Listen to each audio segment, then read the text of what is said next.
देव उठनी एकादशी व्रत कथा। तुलसी विवाह क्यों किया जाता है? देव उठनी एकादशी या प्रबोधनी एकादशी और तुलसी विवाह दोनों का सीधा संबंध भगवान विष्णु के शयन और जागरण से है।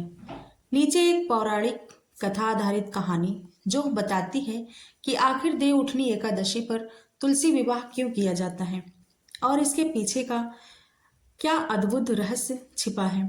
देवउठनी एकादशी और तुलसी विवाह की कथा एक पौराणिक कथा है, रहस्यमय और भक्ति से परिपूर्ण है। एक बार की बात है, देवताओं के लोक में बड़ा कोलाहल मचा हुआ था। असुरों की शक्तियां बढ़ती जा रही थीं। ऋषिमुनि तपस्या में विघ्न पड़ने से दुखी थे और स्वयं इंद्रदेव अपने सिंहासन पर भयभीत बैठे थे। देवताओं के गुरु बृहस्पति ने कहा, हे इंद्र, जब तक भगवान विष्णु निद्रा में है तब तक कोई देव सहायता नहीं कर सकता। हमें उनके जागने की प्रतीक्षा करनी होगी। इंद्र ने पूछा, भगवान विष्णु तो आषाढ़ शुक्ल एकादशी को योग निद्रा में गए थे, फिर कब जागेंगे? बृहस्पति बोले, कार्तिक शुक्ल पक्ष को की एकादशी को, जिससे हमें प्रबोधनी एकादशी कहते हैं, वे पुनः जागेंगे, तभी संसार में धर्म और सौभाग्य फिर से लौटेगा। यह सुनकर देवताओं ने प्रतीक्षा आरंभ की। वे प्रतिदिन भगवान की मूर्ति के सम्मुख दीपक जलाते, फूल अर्पित करते और कहते, हे विष्णु, जगत आपके बिना सूना है, जल्दी जागिए। तुलसी का जन्म और श्राप। उधर पृथ्वी पर शंखचूड़ नामक एक बलवान असुर ने सब लोगों पर अधिकार कर लिया था। वह अत्यंत तेजस्वी, वीर और धर्मप्रिय था, किंतु शिव जी से वर प्राप्त था कि जब तक उसकी पत्नी पतिव्रता रहेगी तब तक कोई उसे पराजित नहीं कर सकेगा। उसकी पत्नी थी तुलसी। वह पूर्व जन्म में एक अप्सरा थी जिनका नाम था वृंदा। वृंदा ने भगवान विष्णु की आराधना करते हुए यह वर मांगा था, हे प्रभु, मैं जन्म जन्म से आपकी ही सेवा करूं और मेरा हृदय सदैव पवित्र और पतिव्रता बना रहे। भगवान मुस्कुराए थे, तथास्तु। किंतु जब धरती पर अधर्म बढ़ेगा तब तुम्हारे पतिव्रत का अंत करना मेरे ही हाथों में होगा। जब शंखचूड़ ने देवताओं को पराजित किया तो इंद्र सहित सब देव भागकर विष्णु लोक पहुंचे। उन्होंने भगवान से कहा, प्रभु, जब तक शंखचूड़ जीवित है तब तक हम अपना धर्म नहीं निभा पा रहे हैं। उसकी पत्नी तुलसी के पतिव्रत से उसकी शक्ति बढ़ी हुई है।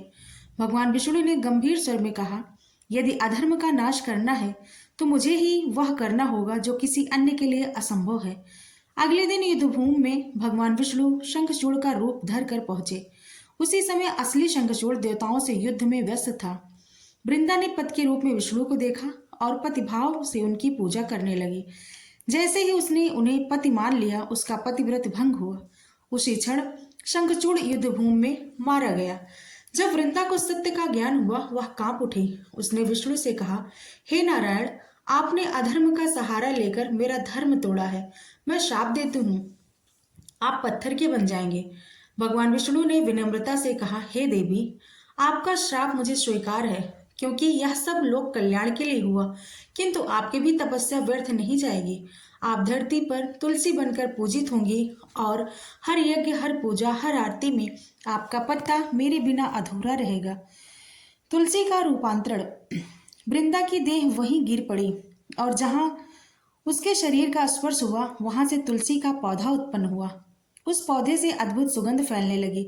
आकाश से देवताओं ने पुष्प वृष्टि की। विष्णु बोले, जिस दिन मैं योग निद्रा से जागूंगा उसी दिन तुम्हारा मेरे साथ विवाह होगा। उस दिन से हर युग, हर वर्ष कार्तिक शुक्ल एकादशी के दिन मनुष्य इस विवाह को विधि पूर्वक संपन्न करेंगे। तब से मैं स्वयं तुलसी का वर बनूंगा। देव उठनी एकादशी का आगमन। 4 महीने बीत गए, आषाढ़ से लेकर कार्तिक तक। जब कार्तिक शुक्ल एकादशी आई तब ब्रह्मा, शिव, लक्ष्मी, सरस्वती और सभी देवता विष्णु लोक पहुंचे।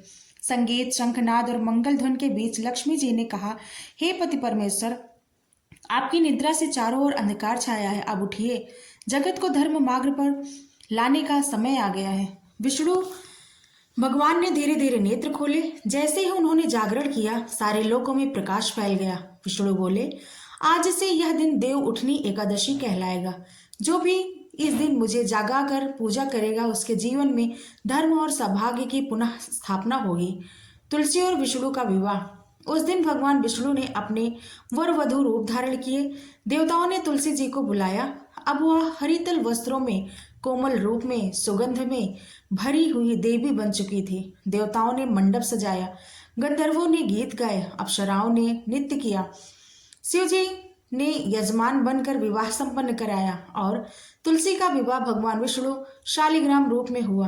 आकाश से फूलों की वर्षा हुई। ब्रह्मा बोले, यह विवाह युगों युगों तक मनाया जाएगा। जो मनुष्य इस तिथि पर तुलसी विष्णु विवाह करेगा उसके घर में सदैव सौभाग्य, समृद्धि और सुख रहेगा। विष्णु मुस्कुराए, और जो तुलसी की सेवा करेगा वह मुझे प्रसन्न करेगा। जिस घर में तुलसी विराजमान है वहां मेरा साक्षात वास है। पृथ्वी पर पहला तुलसी विवाह। कहते हैं जब यह कथा देवताओं से धरती पर पहुंची तो राजा मानधाता ने सबसे पहले तुलसी विवाह किया। उन्होंने अपने राजमहल में तुलसी और शालिग्राम का विवाह करवाया। पूरे नगर में दीप जलाए, मिठाई बांटी और कहा, जैसे तुलसी और विष्णु का मिलन हुआ वैसे ही हमारे जीवन में भी भक्ति और प्रेम का संगम हो। तभी से यह परंपरा चली आ रही है कि देवउठनी एकादशी के दिन तुलसी विवाह किया जाता है। इस दिन स्त्रियां तुलसी के पौधे को दुल्हन की तरह सजाती हैं। लाल चुनरी, हल्दी, सिंदूर, बिंदी और मंगलसूत्र से सुसज्जित करती हैं। फिर शालिग्राम भगवान विष्णु का पत्थर रूप से उसका विवाह करती हैं। भजन गाए जाते हैं, तुलसी माला शालिग्राम विवाह करे सब काम तमाम। जय तुलसी माता, जय श्री हर नारायण। कथा का रहस्य और आध्यात्मिक अर्थ। देवउठनी एकादशी और तुलसी विवाह केवल धार्मिक कर्मकांड नहीं बल्कि जीवन का प्रतीकात्मक संदेश है।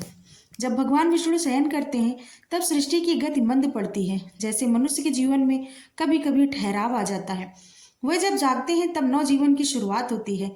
यह हमें याद दिलाता है कि हर ठहराव के बाद एक नया सवेरा होता है। तुलसी विवाह का अर्थ है भक्ति, तुलसी और परमात्मा का मिलन। जब मनुष्य का हृदय भक्ति से भर जाता है तब भगवान अपने आप उसमें जाग उठते हैं। इस दिन से विवाह मुहूर्तों की शुरुआत होती है, क्योंकि माना जाता है कि अब देवता स्वयं जाग चुके हैं और हर मंगल कार्य में साक्षी बन सकते हैं। गाँव में भी यह दिन बड़ा उल्लास लेकर आता है। महिलाएं सुबह तुलसी चौरा सजाती हैं, मंगल गीत गाती हैं। देव जागे तुलसी विवाह, मंगल गावे नार, हरषि हरषि सब घर बन्यो, आनंद भयो अपार। लोग घरों में दीप जलाते क्योंकि यह वही दिन है जब विष्णु का प्रकाश पुनः जगत में फैलता है। किसान भी इसे शुभ मानते हैं क्योंकि इसके बाद शीत ऋतु शुरू होती है और खेती का नया चक्र प्रारंभ होता है। अंतिम आशीर्वाद। कथा के अंत में भगवान विष्णु ने कहा, जो मनुष्य इस दिन तुलसी विवाह करेगा वह मुझे जागरण का निमंत्रण देगा। उसके जीवन में कभी अंधकार नहीं रहेगा। तब से आज तक हर कार्तिक शुक्ल एकादशी को जब तुलसी चौरे पर दीपक जलता है और घंटियां बजती हैं, ऐसे लगता है मानो स्वयं विष्णु और तुलसी माता विवाह मंडप में बैठे हों और उस क्षण ब्रह्मांड में प्रेम, भक्ति और जागरण का एक दिव्य संगम होता है। इसलिए कहा गया है, देव उठनी दिन हरि जागे, तुलसी विवाह संपन्न, धर्म अर्थ काम मोक्ष सब मिले जो करे यह व्रत। इस कथा को सुनने के लिए बहुत बहुत धन्यवाद। आप सभी को देवउठनी एकादशी